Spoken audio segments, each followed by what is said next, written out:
Hello viewers and listeners! Welcome once again to Salida Teleradyo, where you will learn lessons that will be helpful to you. This is your teacher host, Sir Philip John A. Castromayor. Today, you will learn about guidelines in serving meals, sequence of serving food, and different styles of service. A lesson from Grade 11, Food and Beverage Services NC2. Please help me welcome our teacher broadcaster, Mamelosa C. De Leon.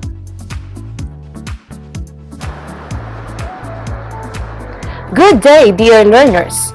Welcome to another lesson full of knowledge, skills, and experience.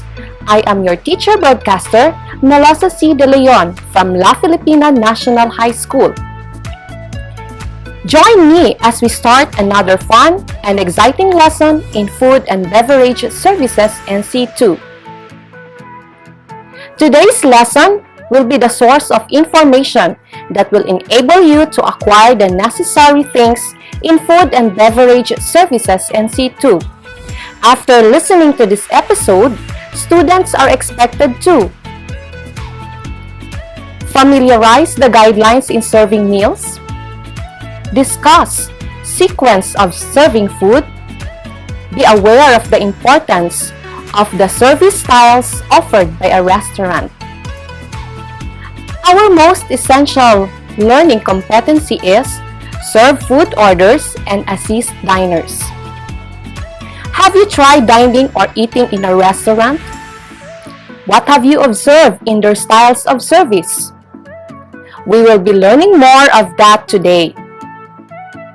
Before we proceed to our lesson proper, we will have our pre-test to assess your knowledge on this topic.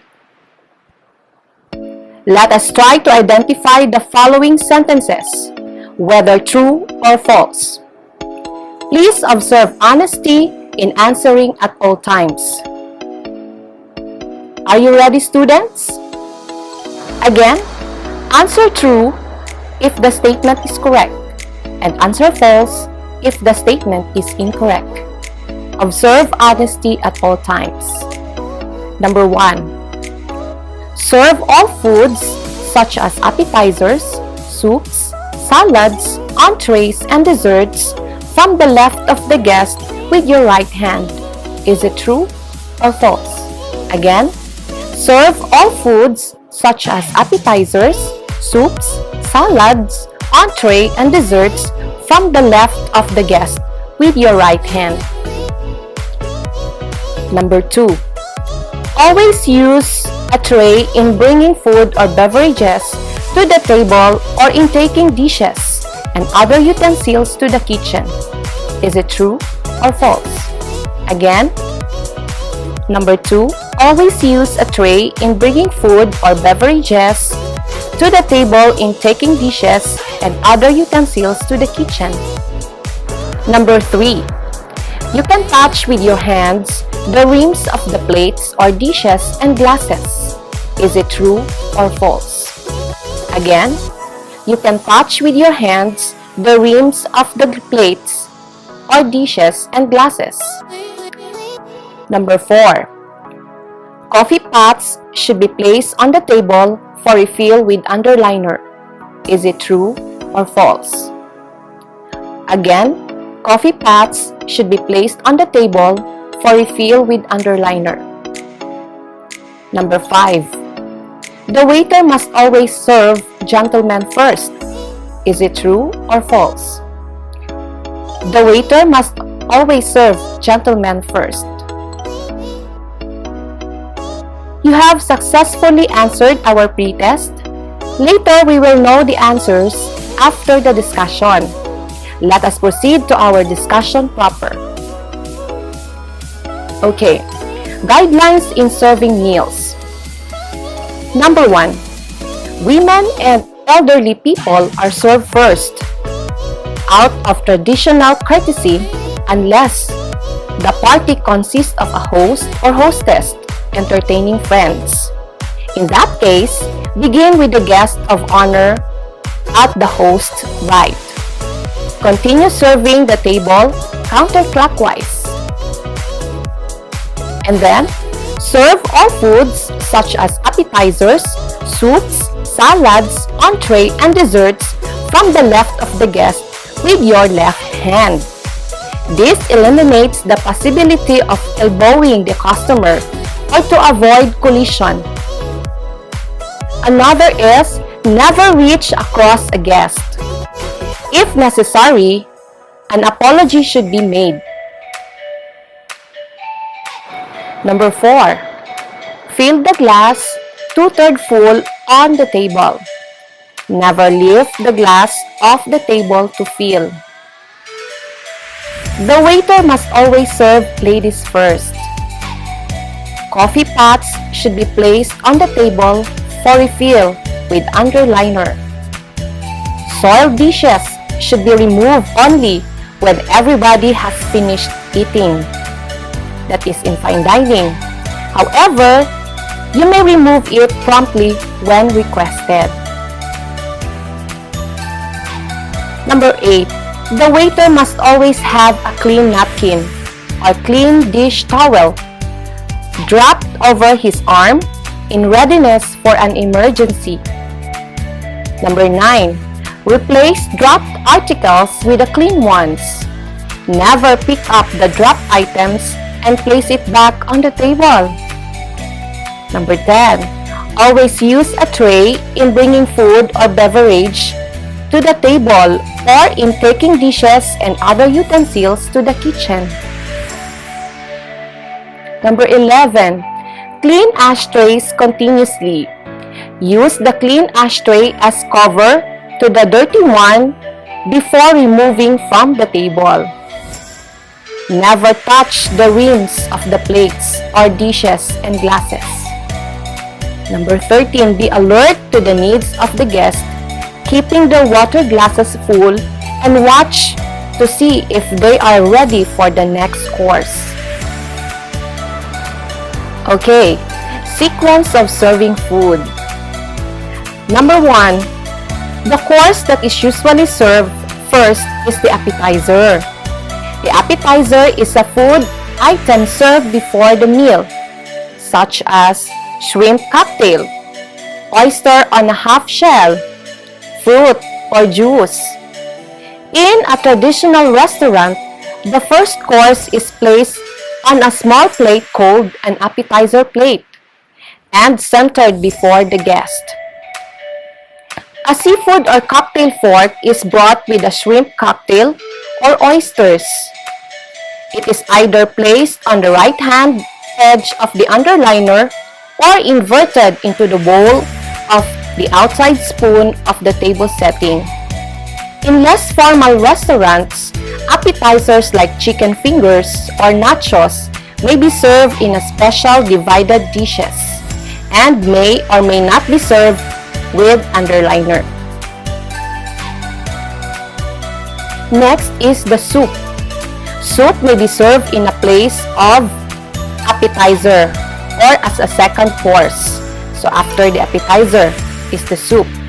It is served in a small, handleless cup on a saucer. A soup spoon must be provided if it is not furnished in the table setting. The next one is the salad. It is the next food served. It is placed to the left of the cover, allowing space in the center for the entree. Salad dressing may be served in several ways. It may be brought to the table in a self-serve container, added to the salad in the kitchen according to the order, or served in a small individual containers on the side as requested by the guest. Black, fresh ground pepper may be brought to the table in a pepper meal, and if the guest agrees, added to the salad from the guest left. The next one is the entry or the entree. The entree is the main part of the meal. First, be sure the table is properly set for the entree selected. For example, with steak, add a steak knife. And with lobster, add lobster cracker and seafood fork. Dinner rolls may be served with a salad course or at the same time as an accompaniment of the entree. Condiments such as steak sauce should be brought to the table when requested. Serve the entree in the center of the cover. When serving meat entree, place any fatty part or bone away from the guest to ensure that the first bite will be pleasing. The next one is the dessert. The dessert is the last course served. A dessert fork or spoon should be brought with the food item and place it to the right of the dessert plate. Replenish coffee and water at this time. The service is complete when the guest asks for or bring their check. Let us now proceed to the styles of service. So the first style of service is the American service or the plate service. This is usually called plate service because the food is already plated in the kitchen, ready to be served to the guest. The chef prepares the food attractively in a hot or cold plate with trimmings, garnishing, and other accompaniments. Then the waiter serves it directly to the customer from the left side. Okay, that is a picture of a styles of service. Advantages of the American service. It is a fast and simple service since less equipment are needed. More savings can be generated. It does not require highly technical staff who demands for higher pay. The disadvantages: it does not provide for elegant service that is demanded by customers who got for service with showmanship. Classify the types and styles of service. The next style of service is the French service, or what we call the guéridon. This service is elaborated and elegant. The food is partially prepared in the kitchen and completed by the chef or head waiter in view of the customer. All food is served in guéridon or warmer. This guéridon covered with cloth is kept close in the guest table to keep the food warm for the second serving. Advantages of French service. It gives the guest personalized attention that makes him feel important. It is very elegant and entertaining. The disadvantages: it is a slow service. It is quite expensive because it requires more technical staff. It requires bigger space to make service and food preparation convenient. Another style of service is the Russian service, or what we call the silver service. In this type of service, food is fully prepared and pre-cut in the kitchen, and then neatly arranged in a silver platters by the chef. These platters are brought into the dining room by the waiter, who serves the guest by the way of dishing out food from the platter to the individual plates of the guest. Such type of service is ideally used in banquet functions requiring fast service. The advantages of Russian service: personalized service, grand style, entertaining, guest may choose portion size, guest may choose quantity of sauces, faster than French service. The disadvantages are: it requires a big initial investment on the platters and silver equipment. It may guess if many guests are to be served from one platter, the last one to be served may see a rather unappetizing serving platter. If every guest in the party orders a different dish, like steak or fish, the waiter must carry too many different dishes, like steak or fish. The waiter must carry too many different silver platters from the kitchen to the dining room. Another style of service is the English service, or what we call the family service. English service is practiced mostly in clubs or in group gatherings. The other term that is used for English service is also family service. Main dish is covered and served to the guest by the head of the house or host.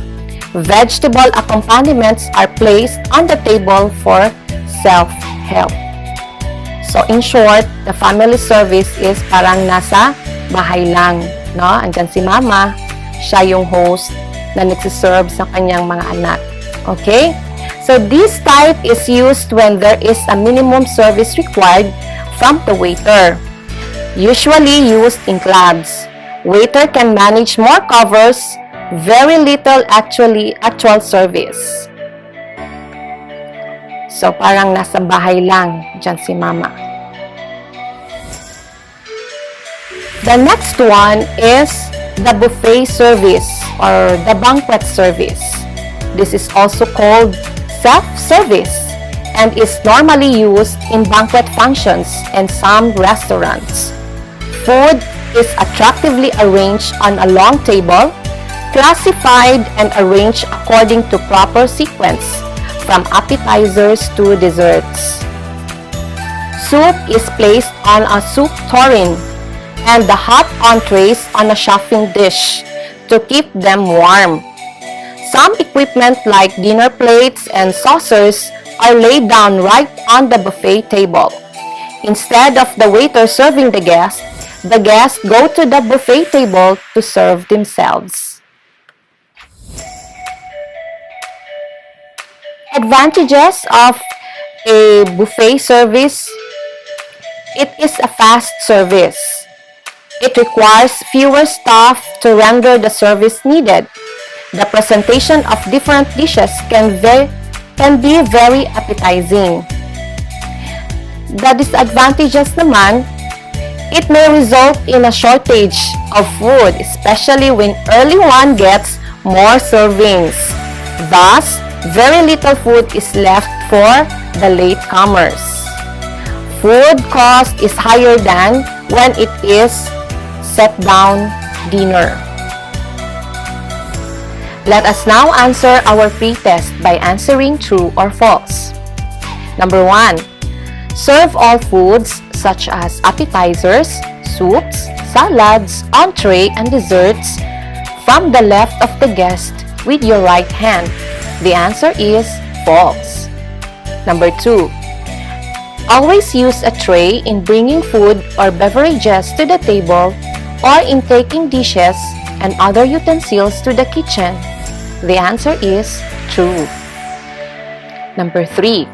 You can touch with your hands the rims of the plates or dishes and glasses. The answer is false. For number 4, coffee pots should be placed on the table for refill with underliner. The answer is true. The waiter must always serve gentlemen first. The answer is false. Let us now evaluate. Choose the correct answer among the given choices. Okay? For number 1, the food is already plated in the kitchen, ready to be served to the guest. The chef prepares the food attractively on a hot or cold plate with trimmings, garnishing, and other accompaniments. Letter A, Russian service. Letter B, family service. Letter C, American service. And letter D, French service.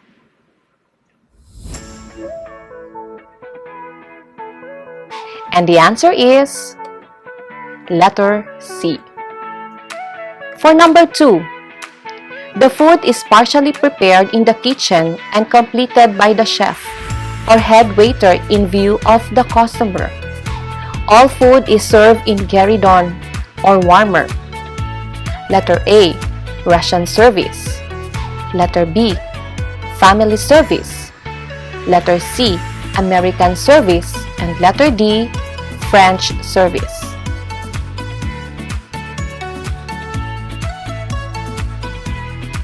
The answer is letter D.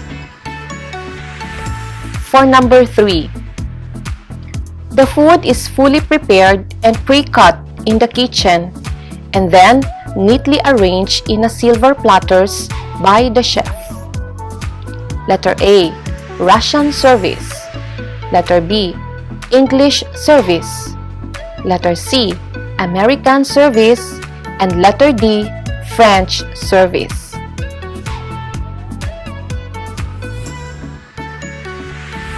The answer is letter A. For number 4, main dish is covered and served to the guest by the head of the house or host. Letter A, Russian service. Letter B, English service. Letter C, American service. And letter D, French service.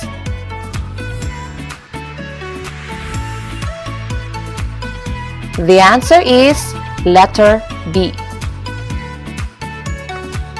For number 5, food is attractively arranged on a long table, classified and arranged according to proper sequence, from appetizers to desserts. Letter A, family service.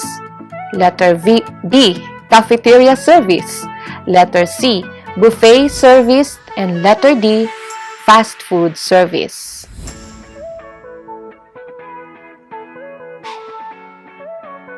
And the answer is letter C.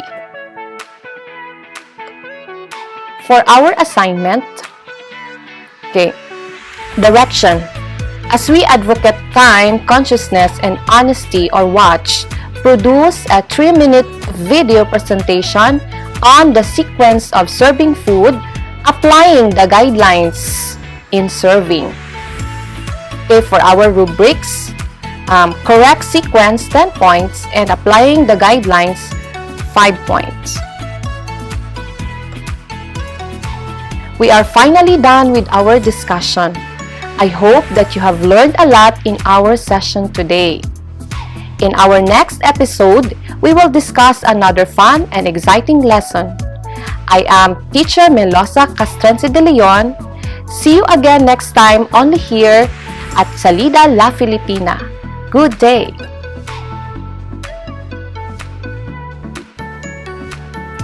That was great!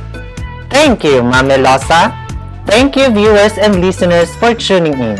We hope you learned something today. Bye for now!